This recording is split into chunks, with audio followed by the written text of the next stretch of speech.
My grandpa died from melanoma when I was 8 years old. And I always felt robbed. I still do to this day, to be honest, because to an 8-year old, he was this big, strong presence in my life. And he was gone just like that. He was a contractor. And I think about all the missed wisdom that wasn't passed down. I didn't have a grandfather to confide in. I mean, shoot, I wouldn't mind just sitting next to him and hearing his thoughts on a football game. That was my first experience of death. And it really stuck with me. So when people ask me, do you want to live forever? Well, honestly, my answer is no. But I'll tell you what I do want. After my first son was born, I remember thinking, okay, it's time to step things up because we need to be here a while. So now I want to be a great grandpa. I want to wrestle with my grandkids at 85. I want to be active and clear-headed and, just a fun 100-year-old. That's my longevity goal. And if you're watching this, maybe you've thought about it too.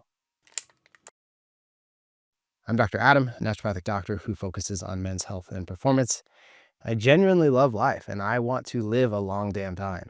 But I'll tell you right now, longevity is not about supplements and stem cells. It's not about waiting until you're 70 and hoping for the best either.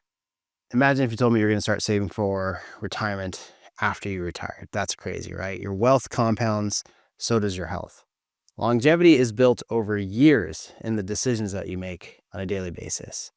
It's the systems that you follow, the labs that you track, the strength that you build, and then the diseases that you reverse, not just manage with meds. So today I want to talk to you about the fundamentals of longevity. Here's how to live longer and better without wasting your time on hacks or hype from TikTok. So this is the first and most uncomfortable truth about longevity. You have to know what's most likely coming for you. The leading causes of death aren't mysterious, they're predictable. They're largely preventable too, and they're hiding in plain sight. So here's the top of the list. You got heart disease, stroke, high blood sugar and type 2 diabetes, cancer, environmental pollutants, and then smoking. So if you're a man living in America today, well, your average life expectancy is just 73.4 years. So it's not 90, it's not 80, it's 73. And if you've already got one of those diagnoses like prediabetes or high cholesterol, hypertension, we are already on the path to getting taken out early unless you turn the ship around. Not to mention those diseases steal your health span too. So your 60s and your 70s are shot and then you die early. It's brutal to watch. Remember, these are not just risk factors either. They're loaded guns pointed at your future. So what do? Well, you figure out which killers are most likely to take you out first, and then you build your life to outlast them. That starts with knowing your genetics. Did your dad have a heart attack at 52? Did your mom die from Alzheimer's? Does cancer run through your family tree? I want to be clear that these things aren't your destiny, but it is useful information. I like saying that your genetics load the gun, but your lifestyle pulls the trigger. So you can't ignore either of those. And then you factor in your environment. So what are you breathing in on a daily basis? What are you putting on your skin? What are you eating? What's in your water? Pollution tends to be a silent killer. Smoking, even secondhand, is still one of the deadliest variables in the longevity equation. So all of that adds up over time. And you've got to know what you're up against so you can fix it and avoid it. So here's where I'm going to get really loud because this is the hill I want to die on. Do not settle for managing chronic disease. Doesn't work. Type 2 diabetes, reverse it. Prediabetes, rewind it. High blood pressure, fix that at the root cause. It's probably insulin resistance. High cholesterol, get to the root cause of that too. Don't just mask these symptoms with meds. So we're not talking about, taking the edge off of a health problem and making it look better on a piece of paper. We're talking about rewinding your biology and getting back 5, 10, maybe 15 years of your life back. Every study that I've seen shows that when you reverse insulin resistance, when you lower inflammation and restore healthy function, you don't just feel better, you literally extend your life. Heart disease, that's also reversible with the right strategy. And according to the data, reversing it can give you up to 7 to 9 years of your life back, depending on how early and aggressively you fix it. So let me say that again. You can regain nearly a decade of your life, not by managing a disease, but by reversing it. That right there is the foundation of true longevity. Now, if there's one concept you need to understand to protect your lifespan and your health span, it's this: insulin resistance. It's the root cause of most chronic diseases in men today.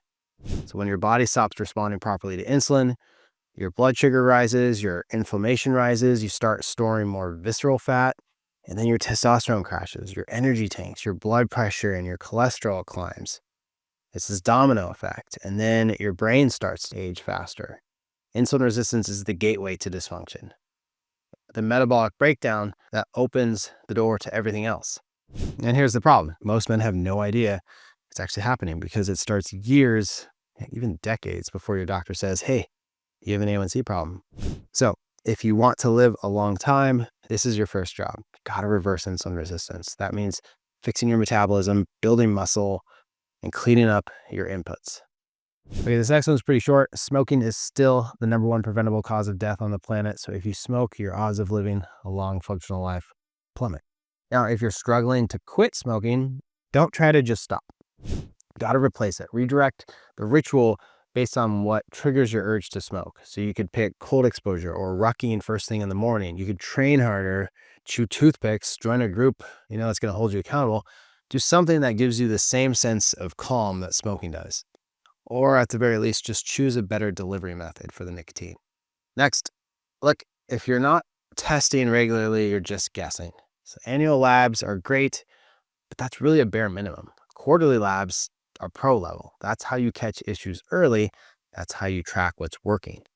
And the key metrics that I want you to be watching like a hawk include fasting insulin, A1C and glucose, ApoB in your cholesterol panel, testosterone, which is total and free, HSCRP, an inflammation marker, C-peptide, ALT, AST, kidney function, and then body composition. So not just body weight, but muscle mass too.